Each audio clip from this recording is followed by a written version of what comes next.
नमस्कार सांगमाने श्रीतम civil guide YouTube channel को आपन को स्वागत।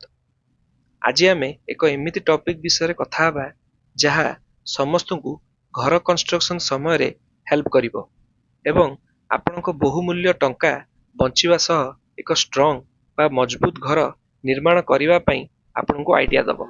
आज आम 8टी कॉमन एवं छोट भूल विषय रे कथा हबा जहा कि घर कंस्ट्रक्शन बेले करिथाउ किंतु परे ताहा पई पस्तेबाकू पड़िथाए कारण परवर्ती समय रे एई भूल रेक्टिफाई करी हेउनथाए।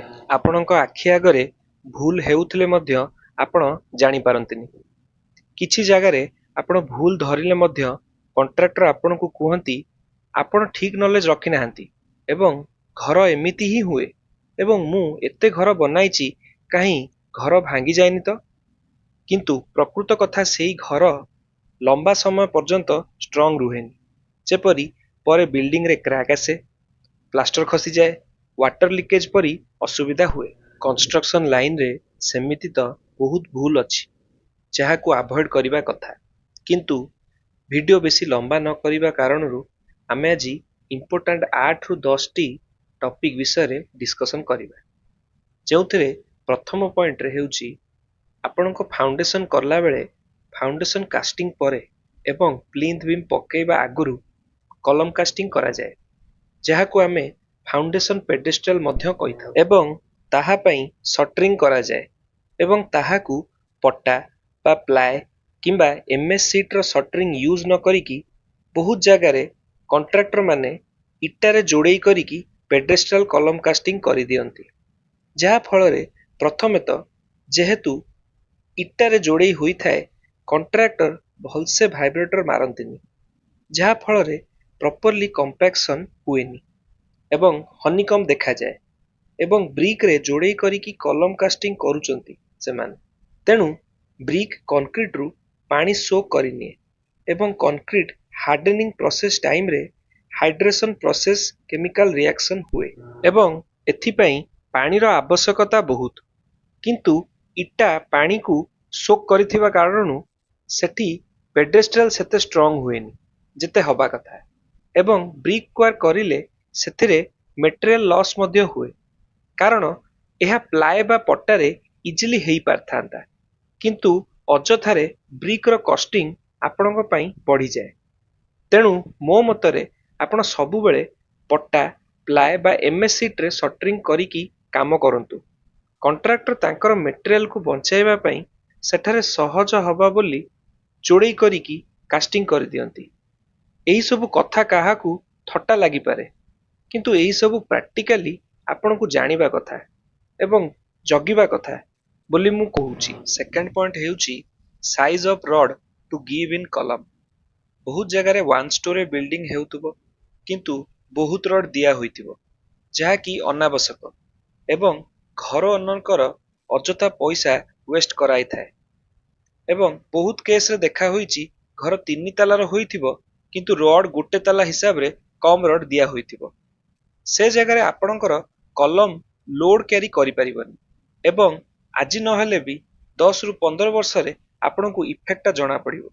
जेपरी बिल्डिंग कलम जॉइंट बीम रे क्रैक दिसिबो घर रो केउ पट दबी जीवा भली सिचुएशन आसीबो एवं आपणकर फैमिली को मध्य सेफ्टी रिस्क रहिबो। तेणु मु सजेस्ट करूची कि आपण जेबे भी घर करूचंती भलो आर्किटेक्ट बा इंजीनियर को ठारू लोड कैलकुलेट करिकी आपण रेनफोर्समेंट दियंतु। बहुत जगह रे मध्य कलम रो साइज 5 इंच रो देइथिबे एवं बहुत जगह रे 8 mm एवं 10 mm साइज रो रॉड प्रोवाइड करथांती। एही दुईटी प्रक्रिया संपूर्ण भूल। कलम size minimum 9 inch by 9 inch बा 10 इंच रो मिनिमम कलम साइज हबा कथा एवं 12 mm कलम rod size minimum stipulated size. आपण गोटे ताला घर करले मध्य 12 mm ठारू कम साइज रॉड प्रोवाइड करिवे नाही। आपण लोड कैलकुलेट जदि न करिवे कॉन्ट्रैक्टर जहा भी कहिबे आपण ताहा को लगाई देबे एवं सेमाने कहिबे सबु जगह रे एई भली रॉड दिया होई कि काम हेउची कहि कि आपण को ठकी देबे। तेणु आपण जहा रूल सेही हिसाब रे काम करंतु। थर्ड पॉइंट रे हेउची कलम डिस्टेंस। ବହୁତ ଜାଗାରେ ପ୍ରାୟତଃ ଜେନେରାଲି 10 ରେ 10 ବା 15 ଫୁଟରେ 10 ଫୁଟ ଏଇ ଟାଇପର ସ୍ପାନ୍ ରହିଥାଏ। ଗୋଟେ ଗୋଟେ ଜାଗାରେ 20-22 ଫୁଟର ସ୍ପାନ୍ ଦେଇଦେବେ, କିନ୍ତୁ ନମ୍ବର ଅଫ୍ କଲମ ଏବଂ ସାଇଜ ନର୍ମାଲ ରୁମ୍ 10 ଫୁଟରେ 10 ଫୁଟର ରୁମ୍ ହିସାବରେ ଦେଇଦିଅନ୍ତି, ଯାହା ଫଳରେ ସେ ଷ୍ଟ୍ରଙ୍ଗ ହୁଏ ନାହିଁ ଏବଂ ଲୋଡ କ୍ୟାରି କରିପାରେ ନାହିଁ। ଏବଂ କିଛି ଜାଗାରେ ଏମିତି ବି ଅଛି 4 ଫୁଟ 5 ଫୁଟରେ ମଧ୍ୟ କଲମ ଦେଇ ଦିଅନ୍ତି, ଯାହାକି ବିଲକୁଲ ଦରକାର ନାହିଁ। ମୁଁ ଆପଣଙ୍କୁ ସଜେଷ୍ଟ କରୁଛି, ଯେତେବେଳେ ବି ଆପଣ ଘର କରନ୍ତୁ, ଆପଣ ପ୍ରପର ୱେରେ ଏବଂ ପ୍ଲାନିଂ ନେଇକି ଘର କାମ କରନ୍ତୁ, ଯେମିତିକି ଆପଣ ଅଯଥା ଖର୍ଚ୍ଚରୁ ମଧ୍ୟ ବଞ୍ଚିବେ ଏବଂ ବିଲ୍ଡିଂ ମଧ୍ୟ ଷ୍ଟ୍ରଙ୍ଗ ରହିବ। ଚତୁର୍ଥ ପଏଣ୍ଟରେ ହେଲା column gap or hole for door and grill. ବହୁତ ଜାଗାରେ କଲମ କାଷ୍ଟିଂ ପରେ ଡୋର୍ ଏବଂ ଗ୍ରିଲ୍ ଫିଟିଂ କରିବା ପାଇଁ କଲମ ଭାଙ୍ଗିକି ତାର ହୁକ୍ ଲଗାନ୍ତି, କିନ୍ତୁ ଏହା ଭୁଲ। ଏଥିପାଇଁ ଆପଣ ପ୍ରି ପ୍ଲାନିଂ କରିକି କାମ କରନ୍ତୁ।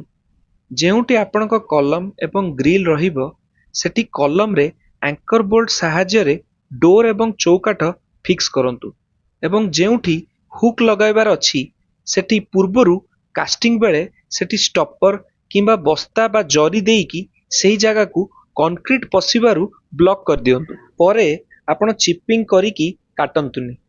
ପ୍ରାୟ ଜାଗାରେ କଲମ କାଟିଦେଲେ ଷ୍ଟ୍ରକ୍ଚର ୱିକ୍ ହୋଇଯାଏ।